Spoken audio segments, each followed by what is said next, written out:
tunggu button tu tukar warna merah, button record ni. Okey, auzubillahi minasyaitonir pagi, salam Syawal.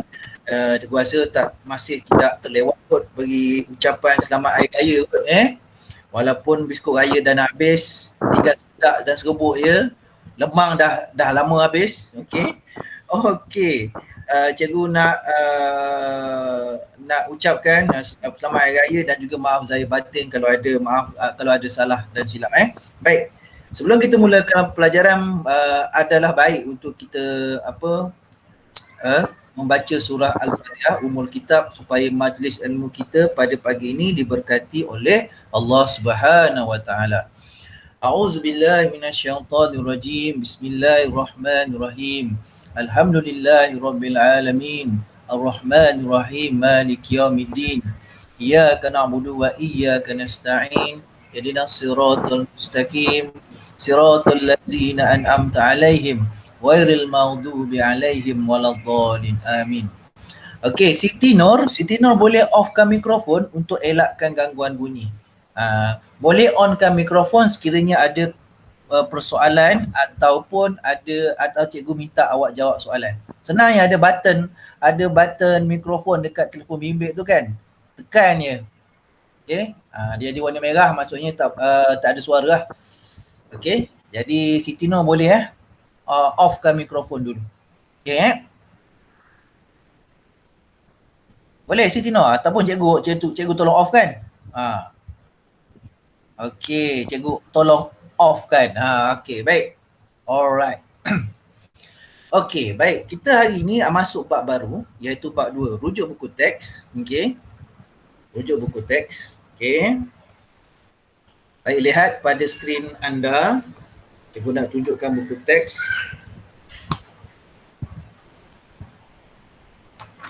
Baik. Bab 2. Kita masuk bab 2, iaitu zaman air batu. Okey. Zaman air batu. Baik. Pada pelajaran pagi ini, kita akan cover 2 topik. Okey, dunia kita dan juga zaman air batu. Okey. Dalam bab 2 ini ada 6 topik. 1, 2, 3, 4, 5, 6. Dunia kita, zaman air batu, garis masa zaman air batu, ciri-ciri zaman air batu akhir dan perubahan zaman air batu, dan memahami perubahan zaman air batu di Asia Tenggara. Okey, baik. Jadi sebelum kita nak belajar tentang zaman air batu, satu ketika dahulu dunia ni mengalami satu zaman sebelum manusia hidup lagi. Sebenarnya sebelum ada haiwan lagi, ada satu zaman namanya zaman air batu. Okey. Jadi kita belajarlah sedikit pengenalannya tentang dunia kita. Okey.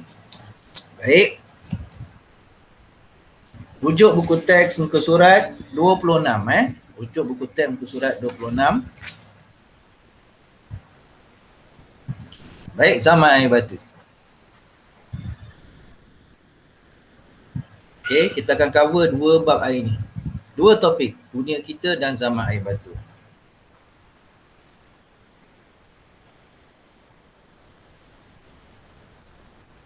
Okey. Baik, dunia kita. Okey. Baik. Yang ini adalah dunia kita pada hari inilah. Okey, dia tak sama macam pada zaman dulu, berjuta-juta tahun dulu. Okey. Okey, sekarang ahli sains menjangka bahawa usia bumi kita adalah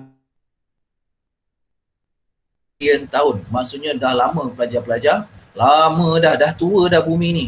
Betul lah. Okey, orang kata dunia ni nak kiamat. Ya, betul, sebab dunia kita sudah berumur melebihi 4.6 bilion tahun. Dan dunia merupakan tempat tinggal manusia dan menjadi habitat kepada berjuta-juta kehidupan yang lain. Tapi sebelum manusia wujud, sebelum habitat seperti binatang wujud, dunia ini tidak sama seperti hari ini. Okey, baik. Okey, beratus-ratus juta tahun yang dahulu, bumi telah melalui pelbagai perubahan. Okey, iaitu perubahan dari segi rupa bentuk fizikal, iklim, cuaca, kehidupan yang ada dan juga kedalaman lautan. Okey, ulang balik. Rupa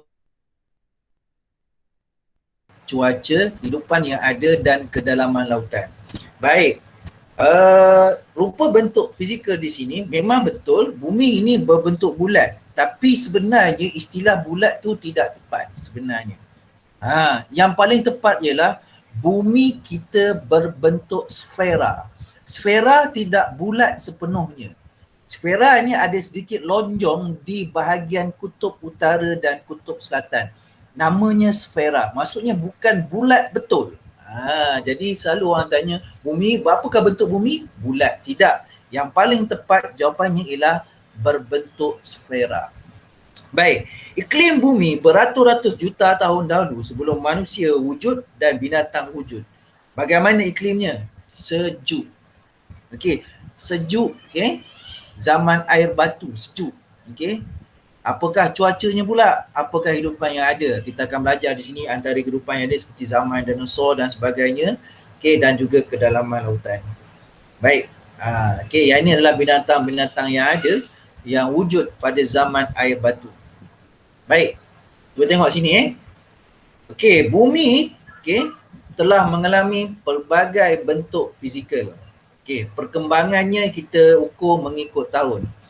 650 juta tahun dahulu. Sekarang tahun 2020. Cuba kita congak 650 juta tahun dahulu. Bumi ini tiada hidupan. Bumi tiada hidupan. Okey. Kemudian pada tahun 390 juta tahun dahulu, air laut masih tawar dan wujud ikan dan amfibia. Ni 390 juta tahun dahulu. Okey. Kemudian 195 juta tahun dahulu muncullah zaman Jurassik. Yang ini dikenali zaman dinosaur melata di muka bumi. Okey, 195 juta tahun dahulu. Okey, kemudian 94 juta tahun dahulu dinosaur mula pupus dan rupa bentuk benua mula kelihatan. Okey. 18,000 tahun dahulu anjing, kucing dan kuda telah wujud, paras air laut meningkat.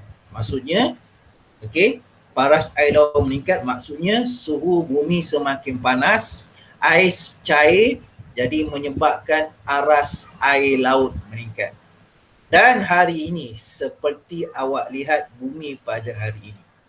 Macam itulah Baik, cikgu nak tunjukkan satu gambar Okey. Gambar kepada anda.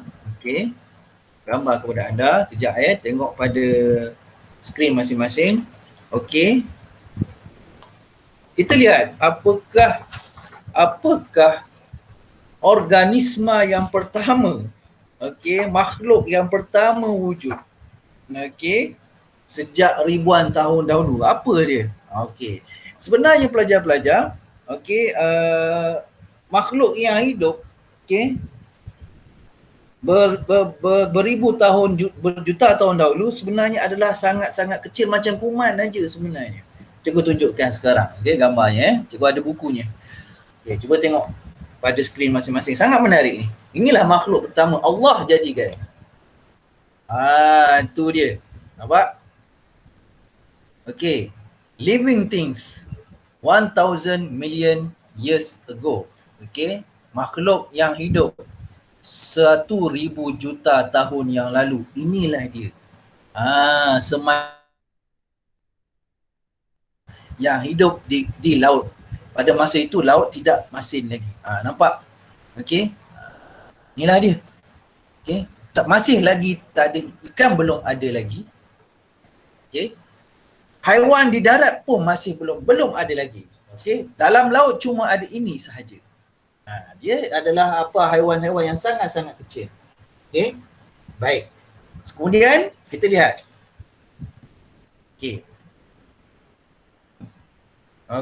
Cuba tengok. Bumi pada 600 juta tahun yang dahulu atau lebih dikenali sebagai zaman Cambrian. Apa yang makhluk yang ada? Ni dia. Okey, makhluk yang berupa seperti obor-obor atau dalam bahasa Inggerisnya jellyfish. Okey, dan kita lihat kat sini, okey. Okey, namanya trilobites. Okey. Kalau sekarang nenek moyang dia ni, kan, waris dia sekarang ialah apa nama orang kata sebagai apa nama tu? Sekarang ni orang panggil crab shoes lah sekarang ni. Okey, yang ada kat laut sekarang ni, macam ni. Okey. Baik. Ni nenek moyang ketam dan sebagainya. Ni yang ada. Okey. Haiwan ni dawai ni namanya trilobites. Ni yang dia. Okey. Baik. Okey. Nampak? Okey. Trilobites akhirnya berkembang menjadi haiwan seperti ini. Dan inilah dia yang hari ini wujud. Cikgu dah lupa apa nama dia dalam sekarang apa tahu tak apa nama ni? Pelajar-pelajar, siapa tahu? Cikgu lupa dah. Alah, cikgu dah ingat apa nama ni. Okey. Siapa tahu ni? Ni ada sampai sekarang ni. Siapa tahu? Boleh onkan mikrofon. Siapa tahu ni? Cikgu tak ingat dah apa nama dia. Ini adalah haiwan purba ni, masih wujud sampai hari ni. Tapi bilangannya semakin merosot dari tahun ke tahun. Darahnya berwarna biru. Okey.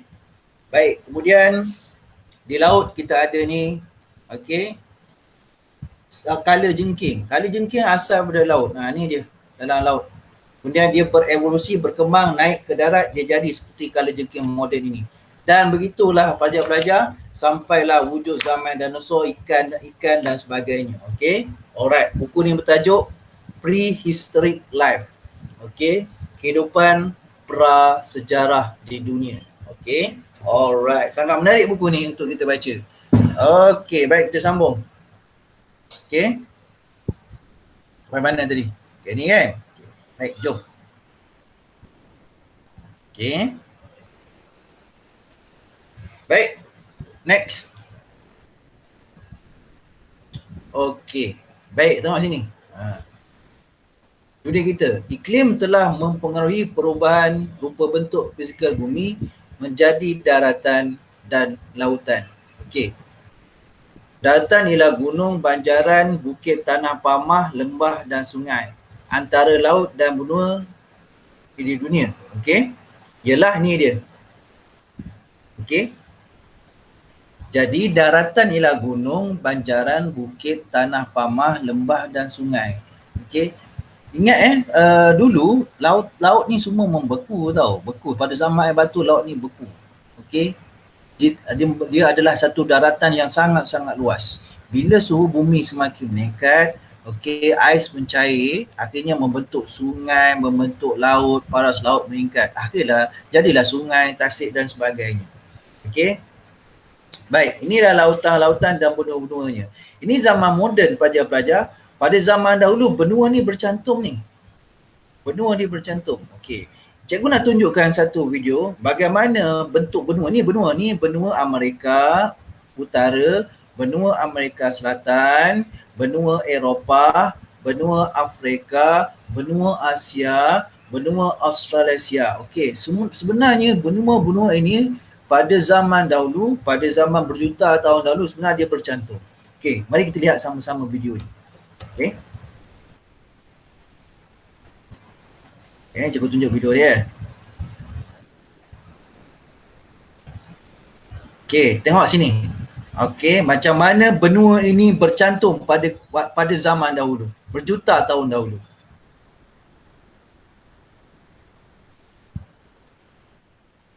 Cuba besar kan? 540 juta tahun dahulu.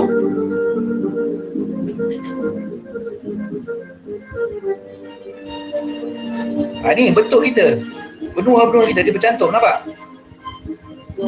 520 juta tahun dahulu, ni juta ni zaman. Zaman Ordovician. Ni zaman Sampailah video ditunjukkan sampai hari ini.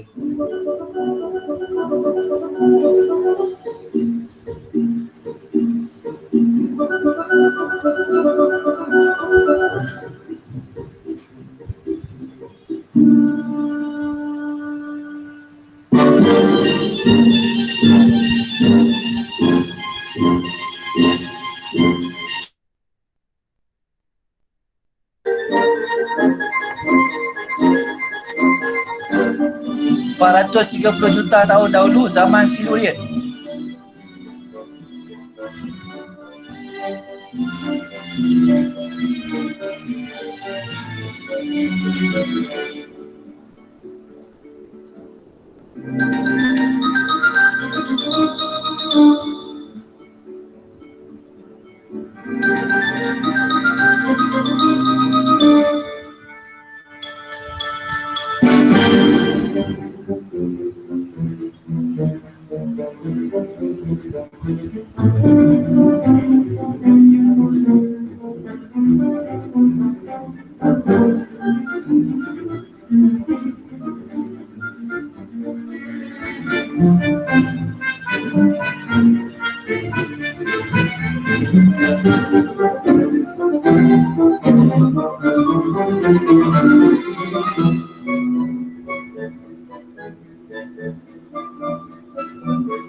$320 juta tahun yang lalu.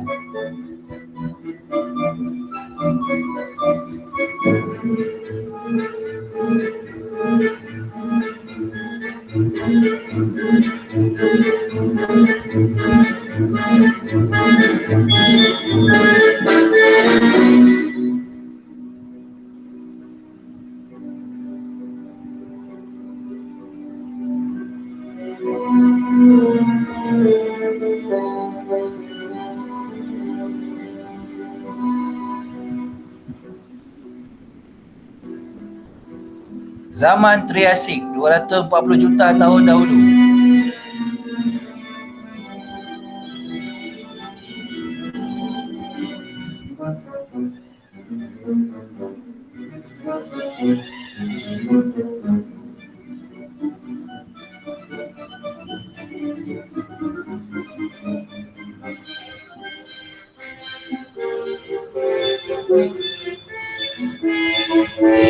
Zaman dinosaur ni, Jurassic, 190 juta tahun dahulu.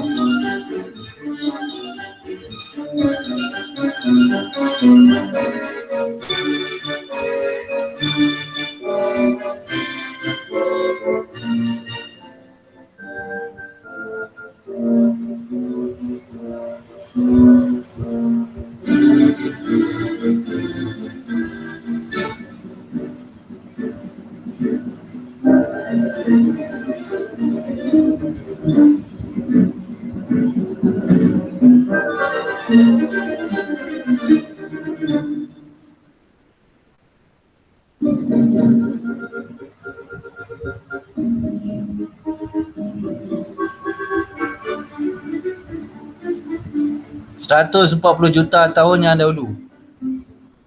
Cuba tengok perubahan benua. Lama-lama dia akan terpisah.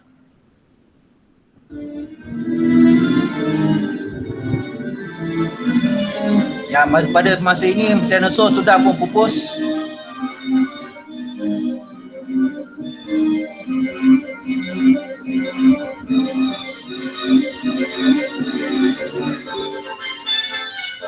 Okey, nampak tak? Dah nampak dah benua-benuanya? Okey, benua Amerika, benua Afrika sudah nampak. 100 juta tahun dahulu.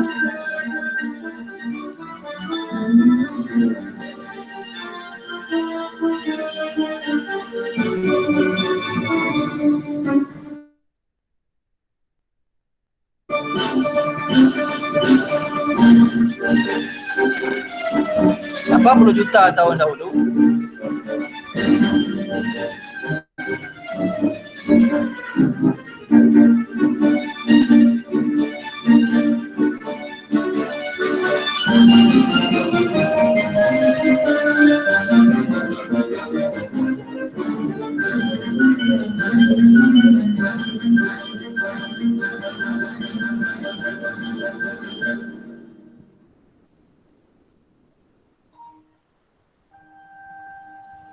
Okay, kita nampak ada benua India kat situ, nampak baru muncul. Kan? Kita nampak dah Malaysia dan juga Pulau Borneo di belah kanan anda tu, dan juga Indonesia. Australia makin lama makin naik ke atas.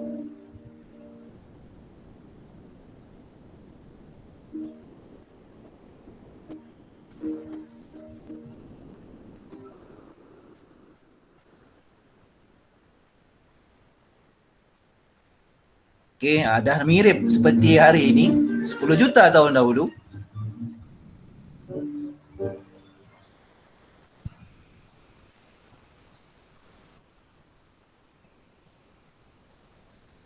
Zaman air batu akhir dan hari ini.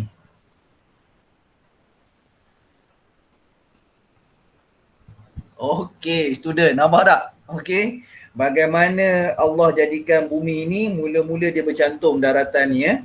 Kemudian berlakulah hanyutan benua, namanya hanyutan benua, teori hanyutan benua yang akhirnya memisahkan benua-benua dunia ini seperti yang kita kenali pada hari ini. Okey, baik, kita sambung apa nama PowerPoint tu tadi. Baik. Okey, jadilah apa nama dunia yang kita kenal pada hari ini ada lautan-lautan yang memisahkan daratan Okey, Lautan Pasifik Utara, ni Lautan Pasifik Utara, bahagian utara, Lautan Pasifik Selatan. Di sini adalah Lautan Atlantik, okey. Lautan Pasifik yang paling luas sekali pelajar-pelajar daripada sini sampai ke sini. Okey, daripada pesisiran pantai barat benua Amerika sampailah ke Jepun sampai sini. Itu adalah Lautan Pasifik. Ada Pasifik Utara, Pasifik Selatan. Begitu juga dengan Atlantik, kita ada Lautan Atlantik Utara dan Lautan Atlantik Selatan. Lautan Atlantik merupakan lautan paling ganas di dunia. Okey, paling ganas, paling agresif, paling tak stabil, ribut banyak berlaku pelajar-pelajar di Lautan Atlantik. Okey, faktanya banyak kapal-kapal karam dalam Lautan Atlantik. Okey, sebagai contoh kapal yang terkenal karam, kapal Titanic. Okey, di sini juga wujud ada segitiga Bermuda berdekatan dengan Florida, okey, segitiga Bermuda. Segitiga misteri yang menelan banyak kapal Baik, Lautan India di sini dan juga Lautan Pasifik ni lautan utama, okey. Baik, next Okey, jadi tadi itu ialah tentang dunia kita, pengenalan. Pelajar-pelajar dah lihat bagaimana benua-benua ini berubah bentuk fizikalnya. Okey, pelajar-pelajar pun dah tengok apa video itu tadi. Baik, sebelum kita lanjutkan dengan topik 2.2, zaman air batu, ada tak apa-apa nak tanya tentang dunia kita? Okey, boleh onkan mikrofon tanya. Silakan. Kalau tak ada pun juga respon. Tak ada cikgu, boleh teruskan. Okey, silakan kalau ada pertanyaan tentang dunia kita. Okey, silakan. Onkan mikrofon nak tanya. Ada tak? Kalau tak ada, onkan mikrofon cakap tak ada. Tak ada. Tak ada Okey, baik. Kalau tak ada, kita teruskan dengan subtopik 2.2, zaman air batu. Okey, sambil rujuk buku teks, sambil highlightkan isi-isi penting. Okey, baik, kita lihat. Okey, zaman air batu merupakan garis masa geologi yang menunjukkan suhu bumi menurun pada tahap membeku dalam jangka masa yang lama. Baik, jadi maksudnya suhu bumi pada zaman ini pada tahap 0 darjah Celsius. Kita belajar sains, apabila suhu itu mencecah 0 darjah Celsius, air akan bertukar menjadi ais. Okey, pada zaman air batu, bumi ini bukan saja tahap 0 darjah Celsius, malah negatif. Sangat-sangat sejuk. Maksudnya negatif.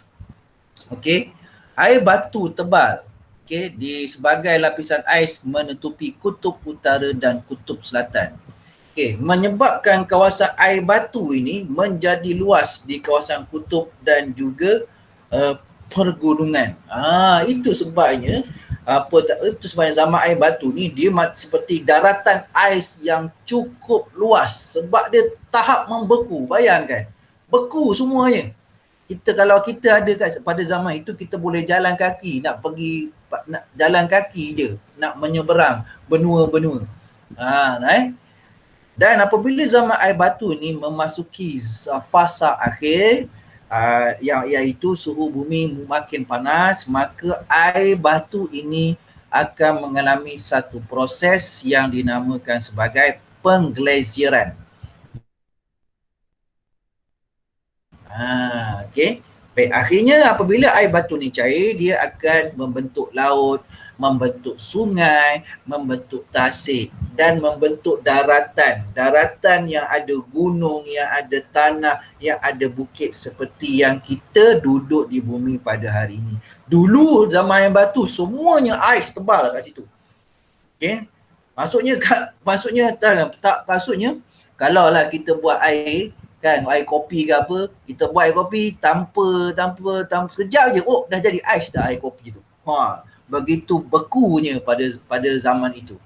Alright. Baik. Jadi kita teruskan. Slide seterusnya. Baik. Kita lihat tahap-tahap glacier di zaman air batu. Kita ada tahap pertama, tahap kedua, tahap ketiga. Jadi kita kena faham dulu glacier ni apa. Glacier ni ialah pencairan air batu. Kena faham jadi buat catatan sikit pada memo pad, pada sticky notes tentang maksud glacier. Jadi suhu bumi makin panas menyebabkan berlakunya kecairan air batu. Proses kecairan ini dinamakan sebagai glacier. Ada 3 tahap. Tahap pertama, tahap kedua dan juga tahap ketiga. Okey, alright. Baik. Teruskan. Okey, zaman air batu berakhir apabila dunia berubah kepada suhu panas. Okey, zaman air batu total berakhir. Hanya tinggal kutub utara, kutub selatan saja seperti hari ini. Apabila iklim mula berubah kepada suhu panas. Macam hari inilah. Hari ini tak ada zaman air batu, tak adalah. Yang ada air batu di kutub utara dan kutub selatan. Yang lain tak ada. Okey. Baik. Tadi pelajar dah faham tentang maksud glacier dan tahap-tahapnya. Baik. Kita lihat pula tahap zaman air batu. Okey. Buku teks muka surat 30. Yang ni cikgu nak pelajar-pelajar kena faham tahap-tahap zaman air batu. Baik. Yang pertama pelajar perlu tahu nama setiap tahap tersebut. Ada 4 tahap pelajar-pelajar. Okey, ada 4 tahap. Okey. Baik, seperti dalam buku teks. Okey. Yang pertama. Okey. Yang pertama. Okey, zaman Miocene. Yang kedua, zaman Pliocene. Okey. Zaman Pliocene. Yang ketiga, okey, zaman Pleistocene. Ni tersilap ni, ada tak tambah P okey, zaman Pleistocene. Boleh rujuk buku teks. Zaman Miocene, zaman Pliocene, zaman Pleistocene dan zaman Holocene. Okey, baik. Jadi kita lihat satu-satu zaman. Okey.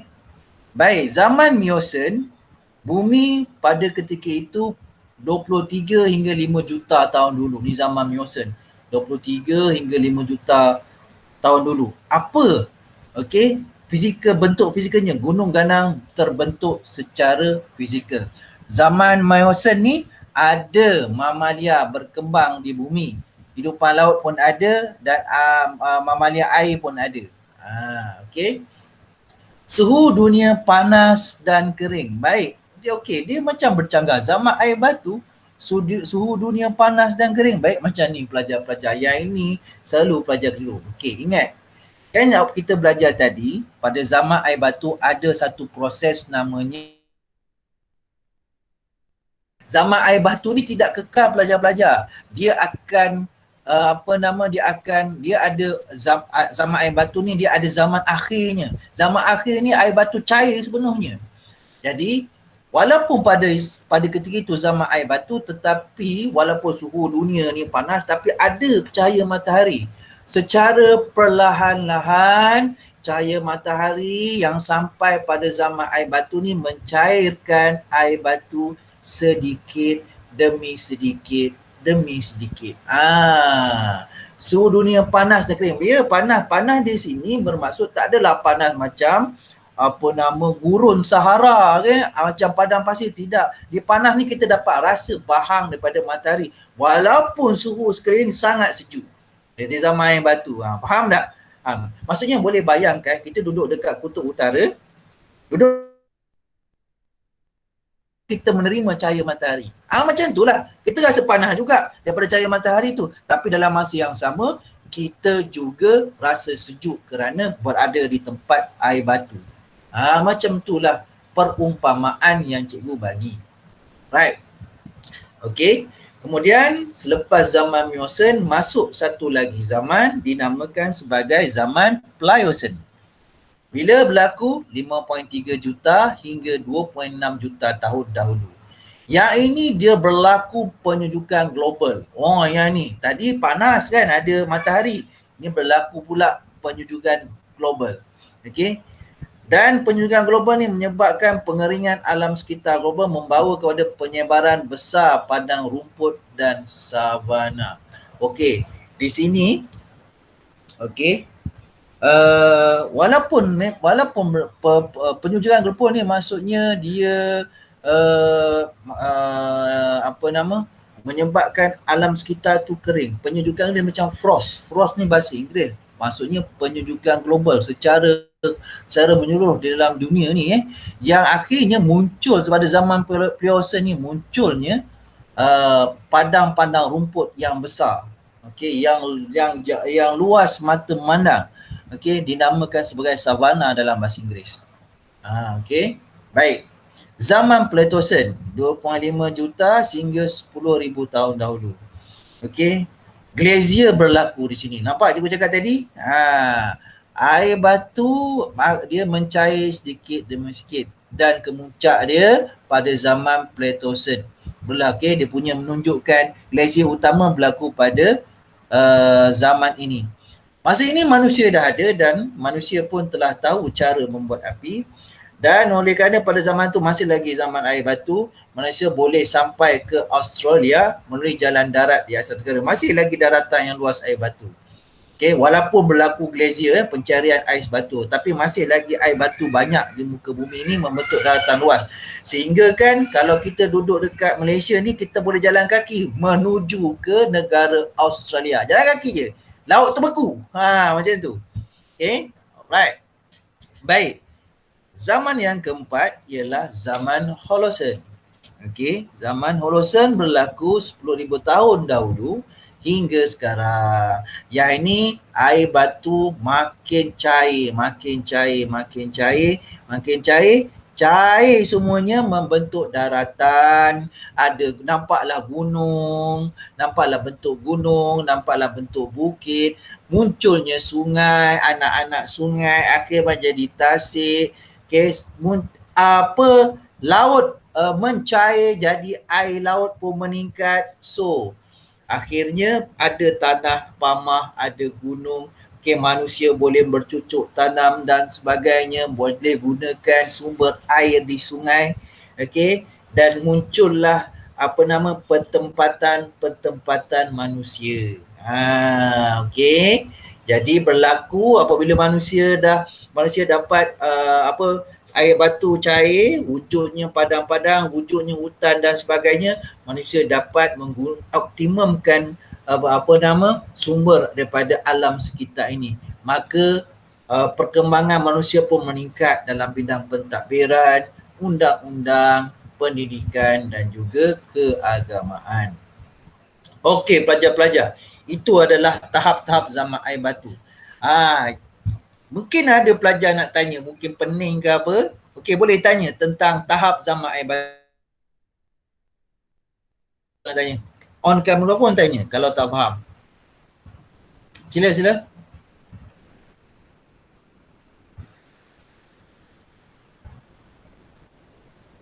Faham tak? Boleh tanya? On-kan mikrofon, tanya. Okey. Kalau tak ada respon maksudnya faham lah tu Okey, baik. Baik, seterusnya. Okey. Baik, kita lihat. Next slide. Okey. Jadi kita lihat topik 2.4, rujuk dalam buku teks anda, topik 2.4. Okey. Sebelum tu. Sebelum topik 2.4. Cikgu nak tunjukkan apa yang ada dalam buku teks. Dalam 2.3 ni. Kita lihat Cikgu nak tunjukkan kan? Dalam buku tu, dalam buku teks tu ada muka surat 32. Okey. Boleh tengok buku teks masing-masing. Okey. Alright. Okey, tampak. Okey. Garis masa zaman air batu 2.3, topik 2.3. Okey, kita lihat apa makhluk yang ada. Okey. 500 juta tahun dahulu. 500 juta tahun dahulu. Okey. Makhluk seperti trilobite dan euprithrids. Okey, tumbuhan seperti sphenoid stone lily. 25 juta tahun dahulu, makhluk yang berbentuk ikan mula wujud. Okey, 25 juta tahun dahulu. Kemudian 5 juta tahun dahulu munculnya kerang-kerangan seperti coil cephalopod. Ini nama saintifik ni. 2 juta tahun dahulu bermulalah era dinosaurs. Sebagai contoh, dinosaur Stegosaurus, zaman Jurassic. Okay. Kemudian seterusnya kita ada Deritrama dan kita ada Hycrotherium, okay, Dinotherium, dan sehingga dah 12,000 tahun yang dahulu. Inilah pelajar-pelajar okay, makhluk-makhluk yang hidup pada berjuta-juta tahun dahulu di muka bumi. Okey, baik. Sekarang ni semua makhluk ni dah pupus. Okey, tapi kenapa kita boleh tahu makhluk ni ada? Kenapa kita boleh tahu makhluk ni ada? Sebab makhluk ini dia kita jumpa ahli-ahli sejarah, ahli-ahli sains jumpa makhluk ini tertanam di dalam muka bumi. Rangka-rangkanya, tulang-tulangnya, kerang-kerangannya, yang mana ahli sejarah dan juga saintis, ahli paleontologi dapat mengkaji fosil-fosil ini. Akhirnya buat satu rumusan bahawa pada berjuta-juta tahun dahulu wujudnya binatang ataupun makhluk-makhluk seperti ini. Jadi macam mana pula ahli paleontologi dia tentukan binatang ini atau makhluk ini hidup bila kan? Binatang ini apabila dijumpa, katakan kita jumpalah kita jumpalah kerang ni, coil cephalopod, kita kebun dekat belakang rumah, cangkul tengok, ni kerang lain macam ni, tak pernah jumpa pun. Kita rujuk kepada ahli paleontologi, rupanya ini kerang pada berjuta-juta tahun dahulu, 5.2 juta tahun dahulu. So macam mana kita nak tentukan kerang ini hidup pada zaman bila, atau siput ni hidup pada zaman bila? So dia ada satu teknologi namanya carbon dating, pentarikhan karbon dalam bahasa Melayu. Dia masukkan dalam satu mesin yang akan tembak satu sinaran. Sinaran ini sinaran radioaktif lah, radioaktif. Dan daripada sinaran itu kita dapat tentukan berapa juta tahun umur siput atau kerang-kerangan ini. Dia mati bila, dia hidup pada zaman bila. Itu sebab dapatlah dia punya 5 juta tahun dulu, atau 25 juta tahun dahulu, atau 500 juta tahun dahulu. Okey, baik, begitulah yang berlaku pelajar-pelajar. So tadi cikgu cakap tentang fosil. Okey, apa dia fosil? Fosil ni apa saja yang tertanam di kerak bumi atau teras bumi dalam tanah, binatang-binatang atau tumbuhan-tumbuhan pada zaman dahulu, berjuta-juta tahun dahulu. Sebagai contoh cikgu tunjukkan di sini. Okey.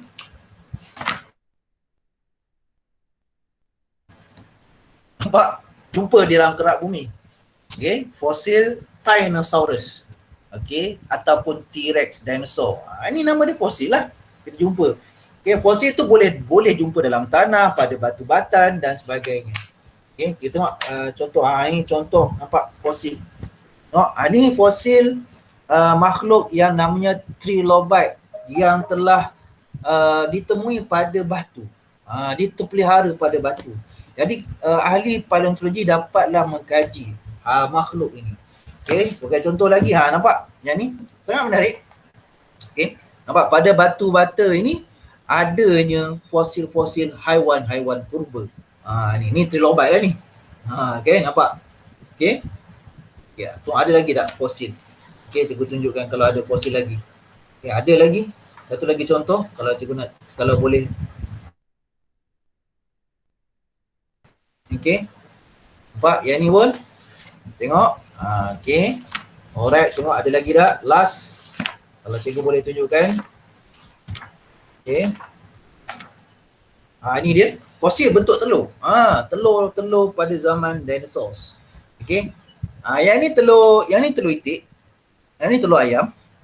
Yang ni telur bagi haiwan dinosaurs Protoceratops. Protoceratops ni telurnya. Besar awak. Okey. Okey, yang ni telur cicak. Okey, yang ni telur ular. Yang ni telur haiwan dinosaur Protoceratops. Okey, yang ni lah dia. Bentuk dia. Ni dia haiwan dia. Ni Protoceratops. Dia macam dia ada satu perisai pada kepala dia kat sini kan. Okey. Nampak Itu nama dia fosil. Okey, baik. Alright, kita teruskan.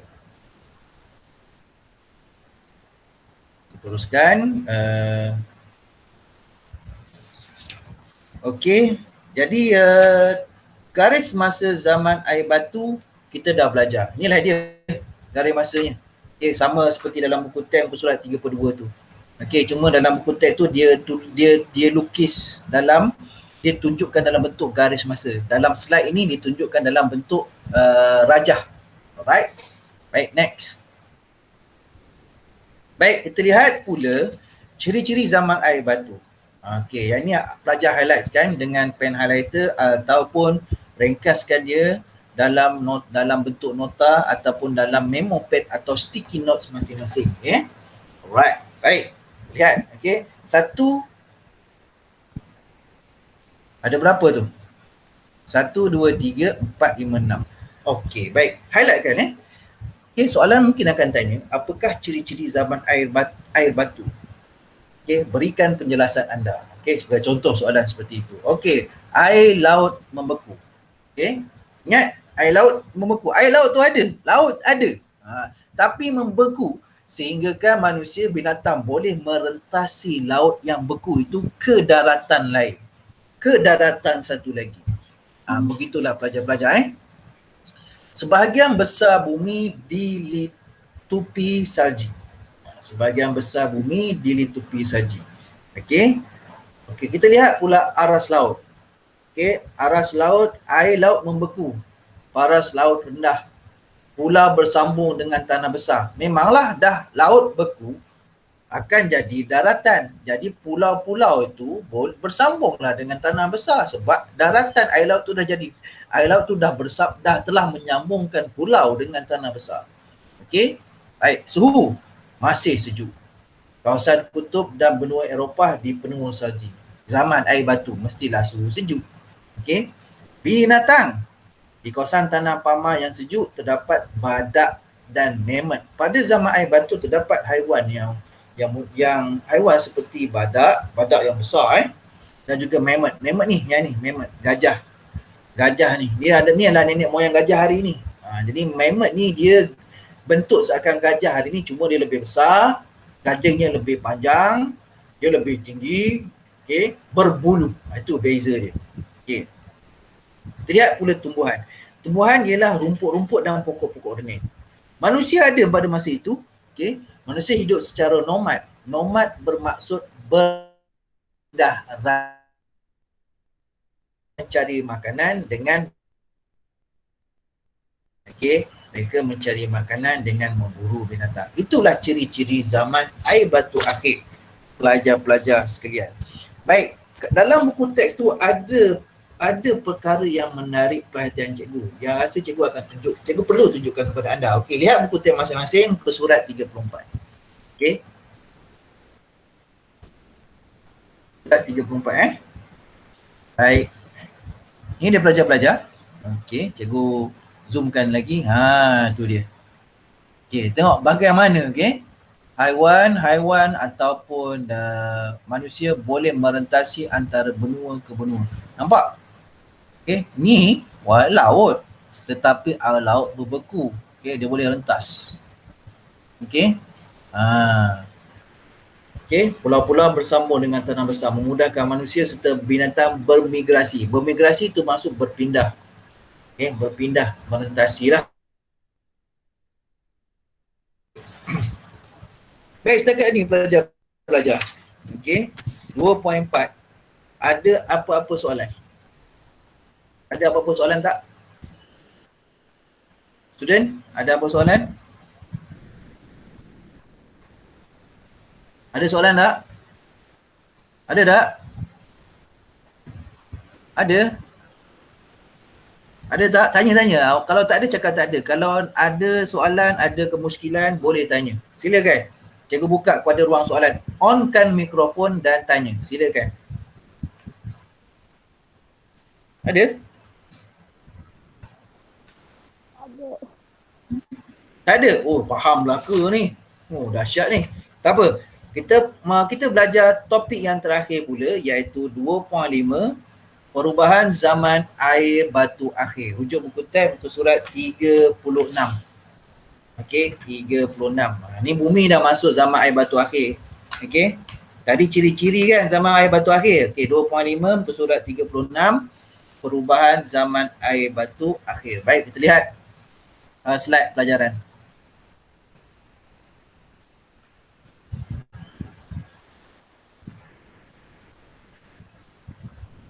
Next. Baik. Okey, kita lihat. Tadi ciri-ciri. Kita lihat perubahan zaman air batu akhir. Okey. Baik, kita lihat yang pertama. Okey, yang pertama, bentuk fizikal bumi berubah. Okey. Mengapa berubah? Ingat. Okey, mengapa berubah? Suhu bumi meningkat, air batu cair, lama-lama dia akan membentuk sungai, tasik, gunung, tanah pamah dan sebagainya. Okey. Okey. Jadi ini nama dia pencairan air batu ini dinamakan sebagai proses glazier, seperti yang cikgu cakapkan tadi. Jadi air batu yang cair di puncak-puncak gunung akan turun sebagai air dari tanah tinggi. Okay, dan ini akan membentuk sungai. Sungai akan keluar terus ke laut. Okay. Mana pada satu-satu kawasan yang terkurung, dia akan membentuk tasik. Itu sebab kita ada tasik. Bumi ni ada tasik, ada sungai, ada anak sungai, kan? Ada gunung, ada bukit. Okey, dan ada laut. Dan air daripada tanah tinggi ni akan turun ke kawasan rendah, iaitu ke laut. Ke laut. Sebab dia cair kan, graviti akan turun ke bawah. Jadi bentuklah sungai dan tasik. Okey. Binatang zaman Pleistocene, okey, binatang zaman Pleistocene pupus. Okey. Apakah binatang tersebut? Ni, harimau bertaring panjang ni. Gajah mammoth. Okey. Harimau bertaring, gajah mammoth dan juga sloth seperti dalam buku teks muka surat 36. Haiwan-haiwan ini pupus. Dinosaur dah lama pupus dah. Okey. Alright. Baik. Okey. Manusia oleh kerana berlakunya perubahan suhu pada zaman air batu akhir, manusia menyesuaikan aktiviti harian dengan perubahan iklim tersebut. Okey, dan bumi mengalami perubahan iklim daripada zaman air batu akhir, bumi makin panas, air batu cair membentuk, air cair ni membentuk glacier, turun ke muka bumi. Jadi glacier ni satu proses mana kita bayangkan ais yang besar, kita nampak ais tu runtuh. Itulah glacier. Proses pencairan air batu dinamakan sebagai glacier. Kadang-kadang kita boleh tengok proses glacier ini pada hari ini kita boleh lihat proses glacier. Okey, cikgu tunjukkan satu video daripada YouTube. Okay, macam mana proses glacier itu berlaku. Ekoran daripada suhu bumi yang panas. Lebih-lebih kalau hari ini, pada zaman moden ini, yang dikatakan sebagai global warming. Okey. Baik, kita ensure sekejap. Cikgu nak tunjukkan pada YouTube anda. Okey, cuba kita tengok glacier.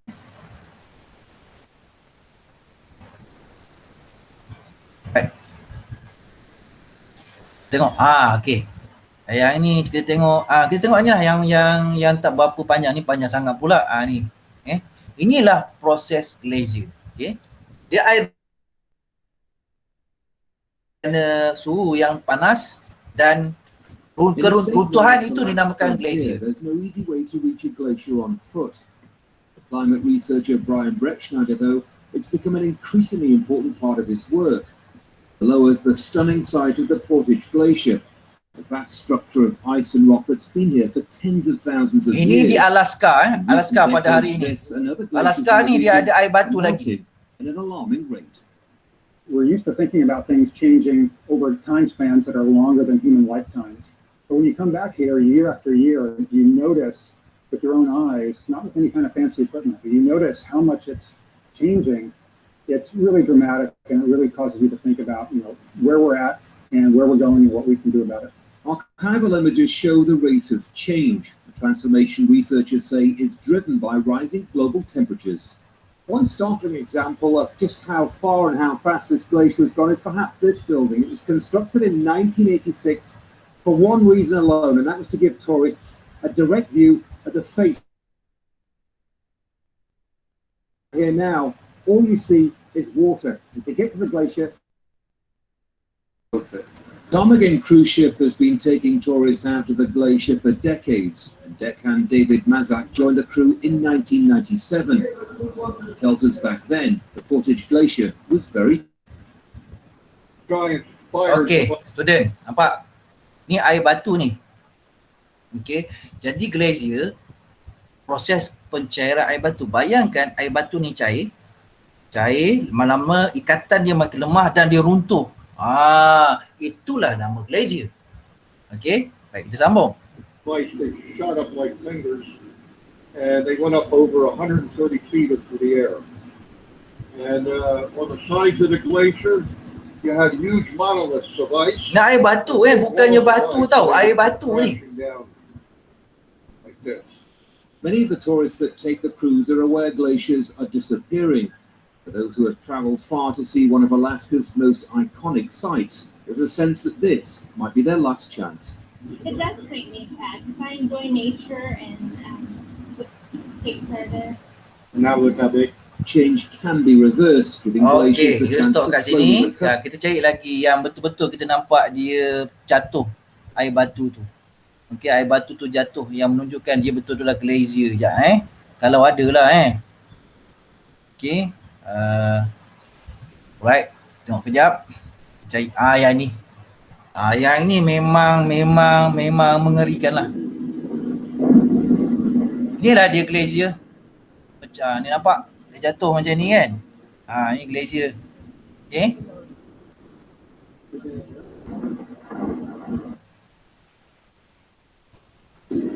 Well, first, like Baik, cikgu rasa tadi video tadi sudah cukup menerangkan bagaimana proses glacier itu berlaku kot. Okey. Jadi macam itulah Okey, pelajar-pelajar sekalian. Okey. Alright, kita teruskan pada slide kita. Okey, rasanya dah cukup dah tu kot. Dah 2.5 perubahan zaman air batu akhir. Cikgu target hari ni sampai 2.3 saja. Okey, dah sampai 2.5 perubahan zaman air batu akhir. Baik. Okey. Kita berhenti sampai setakat ini saja dulu. Okey. Sampai 25 kita akan sambung pelajarannya. Okey, kita akan sambung pelajaran pada minggu depan. Okey. Pada minggu depan sambungan topik 2.16. Okey. Cikgu rasa baik kita sambung lagi satu topik lagi 2.6 dalam buku teks tu kan. Lepas tu habis dapat 2 kan. Baik, kita sambung saja. Okey. Alright, cikgu kita sambunglah. Okey. Alright, teruskan Okey. Baik, kita rujuk buku teks anda muka surat 30. Muka surat 38. Kesan perubahan zaman air batu di Asia Tenggara. Okey. Alright. Okey. Baik, ini di Asia Tenggara pelajar-pelajar, kita fokus pada Asia Tenggara. Ingat, zaman air batu akhir kita tahu akan berlaku glacier akibat daripada suhu bumi yang semakin panas. Jadi kita tahu air batu akan cair daripada kawasan tanah tinggi, air batu itu cair dan membentuk aliran-aliran air membentuk sungai, tasik dan laut. Dan berlakunya perubahan paras air laut yang kedalamannya 100 meter, itulah Laut Cina Selatan yang dinamakan kawasan itu sebagai pentas Sunda seperti dalam buku teks anda tu. Okey. Okey, baik. Cuba cikgu tunjukkanlah dalam buku teks anda itu. Okey.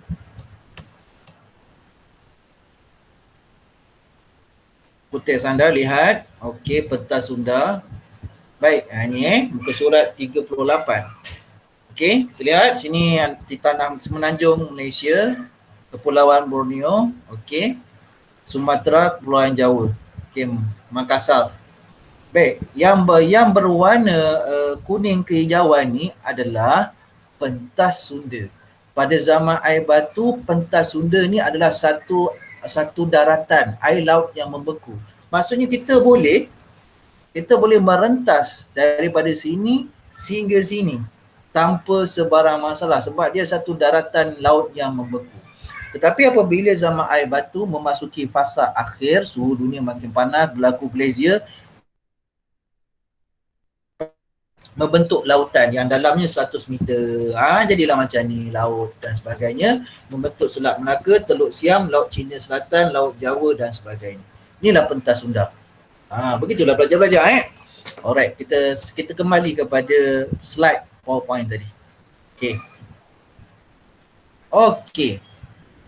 Dan kecairan air batu ni membentuk tasik seperti tasik Dayang Bunting di Malaysia. Okey, banyak tasik di Malaysia dan juga di Asia Tenggara ni. Okey. Dan juga kalau di dunia, tasik Great Lakes di Kanada muncul bentuk sungai. Okey, sungai pun terbentuk. Binatang pupus. Zaman produsen mammoth, sloth dan harimau bertaring ni merupakan haiwan prasejarah, haiwan purba yang hidup pada zaman air batu. Apabila suhu dunia semakin panas, haiwan-haiwan purba ini tidak dapat menyesuaikan diri lagi. Makin panas. Okey. Jadi akhirnya haiwan ini pupus, mati dan terus pupus. Manusia menyesuaikan aktiviti harian dengan perubahan iklim ni. Mereka berhijrah daripada benua Afrika ke benua Asia dan benua Eropah. Sebab apa hijrah? Sebab suhu di benua Asia dan benua Eropah tidak lagi terlalu sejuk. Dia dah panas, dia dah berbentuk suhu macam khatulistiwa, suhu iklim tropika dan sebagainya. Iklim bumi berubah daripada terlalu sejuk kepada sederhana sejuk. Kegiatan radiasi bumi yang berlaku daripada sinar matahari menyebabkan peningkatan suhu bumi. Baik, kegiatan radiasi bumi yang berlaku daripada sinaran matahari macam ni pelajar-pelajar. Okey, cikgu tunjukkan ada pada muka surat 37 tu sebenarnya. Okey, muka surat 7 yang menjelaskan maksud kegiatan radiasi bumi yang berlaku daripada sinaran matahari. Baik, macam ni kita tengok buku teks masing-masing muka surat 37. Baik. Kita tahu bahawa bumi mengelilingi matahari. Bumi ni adalah planet yang ketiga. 1, 2, 3. Jadi kalau orang tahu, permukaan matahari berlakunya letupan yang sangat dahsyat sebenarnya. Api yang menjulang disebabkan letupan yang berlaku di permukaan matahari. Sehingga apinya menjulang beratus-ratus kilometer daripada permukaan matahari ke angkasa lepas. Tapi tak sampailah bumi. Jadi keadaan ini menyebabkan berlakunya pancaran atau sinaran radiasi matahari ke bumi. Ini menyebabkan bumi pada ketika itu berlaku zaman air batu akan cair. Itulah maksudnya kegiatan radiasi bumi ini menyebabkan suhu bumi meningkat. Sampai sekarang pun kita rasa panas kan. Apabila matahari ni, apatah lagi pada zaman air batu, kita dapat rasa perubahannya, sejuk tiba-tiba jadi sederhana sejuk, kemudian rasa panas. Jadi tapi sekarang ni pelajar-pelajar, apa berlaku pada masa depan? Bumi akan makin lama makin panas, makin lama makin panas. Awak pun tahu di kutub utara, kutub selatan, makin lama makin sikit ais yang tinggal. Maksudnya apa? Bumi semakin panas. Dan kita dapati bahawa paras air laut meningkat. Okay? Walaupun sedikit setiap tahun. Dijangkakan Jakarta akan tenggelam pada tahun 2050. Tenggelam sepenuhnya. Kalau Jakarta tenggelam, apa berlaku pada negara kita ni? Terutama negara-negara yang tanah ataupun daratannya rendah. Okey, baik. Jadi itulah dia pelajar-pelajar. Okey, kesan perubahan zaman air batu di Asia Tenggara. Alhamdulillah kita sudah cover semua. Ni ingat cover sikit. Cover semua hari ni. Okey. Okey, baik. Okey. Ada tak nak tanya atau persoalan? Boleh tanya. Cikgu buka pada ruang soal jawab. Silakan kalau nak tanya. Sila kalau nak tanya. Okey, sila nak tanya. Silakan. Silakan Nurin, silakan Siti Nur. Kalau nak tanya, onkan mikrofon tanya. Silakan. Boleh tanya. Kalau tak ada respon cakap. Okey, cikgu saya faham. On je mikrofon. Cikgu nak tanya. Respon. Beri respon sekarang. Okey tak okey? Atau cikgu kena ulang balik part-part yang tertentu. Silakan. Nurin okey? Siti okey Siti? Okey. Siti okey? Okey. Okey tak Siti?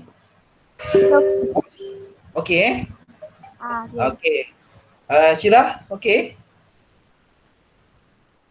Syirah okey? Syirah on ke mikrofon Syirah? Okey tak? Cikgu nak dengar suara. Okey setakat ni? Okey. Okey, alhamdulillah. Okey, kalau tak ada pertanyaan, kita tamatkan setengah jam lebih awal lah. Okey, setengah jam lebih awal. Okey, cukup dah tu. Okey, baik. Nanti dalam Telegram cikgu akan muat naik rakaman pengajaran hari ni. Ni cikgu rakam ni sebenarnya. Cikgu akan muat naik dalam Telegram dan cikgu akan tambah dengan video-video berkenaan. Okey, nanti lihat. Dan dalam masa yang sama, cikgu akan berikan kuis dalam bentuk Google Form. Nanti awak ikut je arahan. Senang, awak tak perlu hantar secara tulisan tangan. Awak jawab dalam mindset je. Ada 10 soalan je, senang.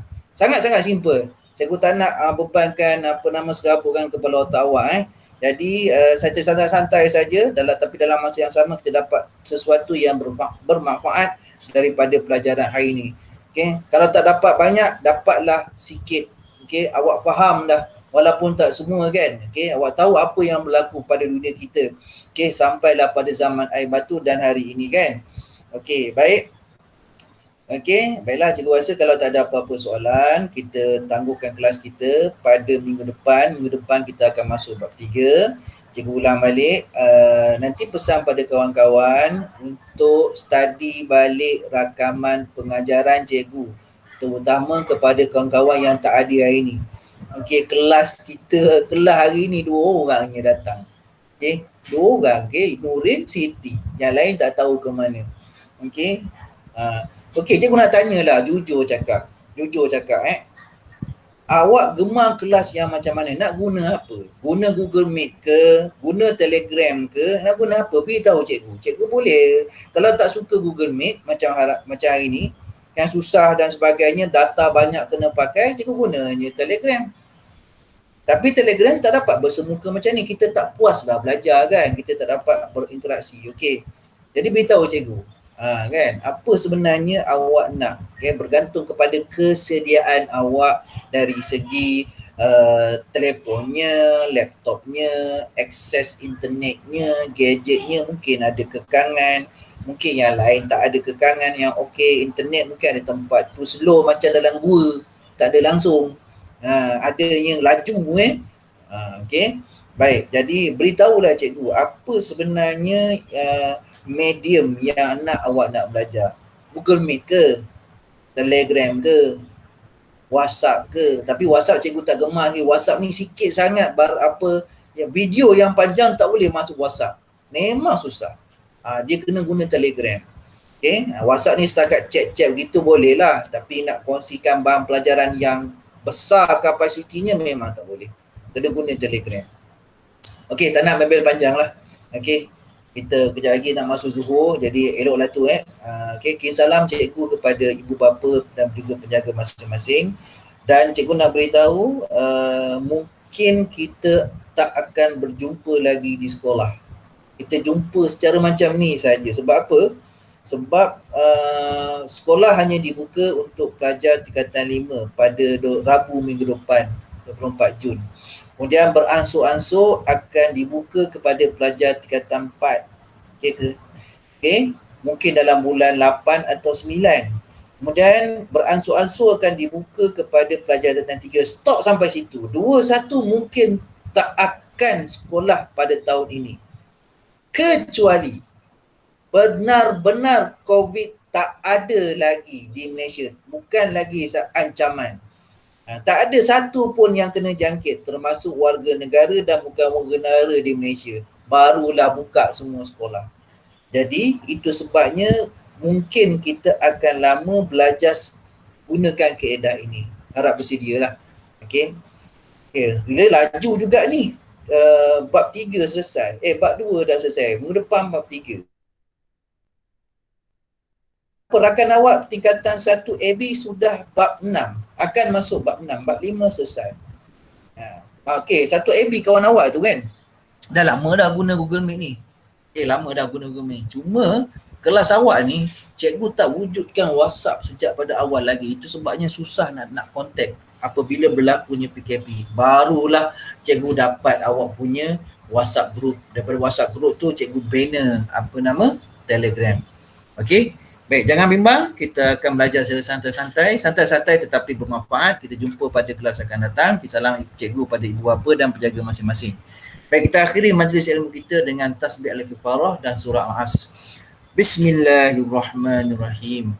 Wal as innal insana lafi khusr illa allazina amanu wa amilus solihati wa tawasaw bil haqqi wa tawasaw bis sabr. Subhanakallah wa bihamdika asyhadu an la anta astaghfiruka wa atubu ilaik. Wassallallahu ala sayyidina Muhammad wa ala alihi wa sahbihi wa barik wa sallim. Walhamdulillahi rabbil alamin. Okey, belajar-belajar. Jumpa lagi. Okey, jaga diri, jaga kesihatan, jangan asyik makan je, exercise. Okey. Okey. Baik, Assalamualaikum warahmatullahi wabarakatuh. Bye.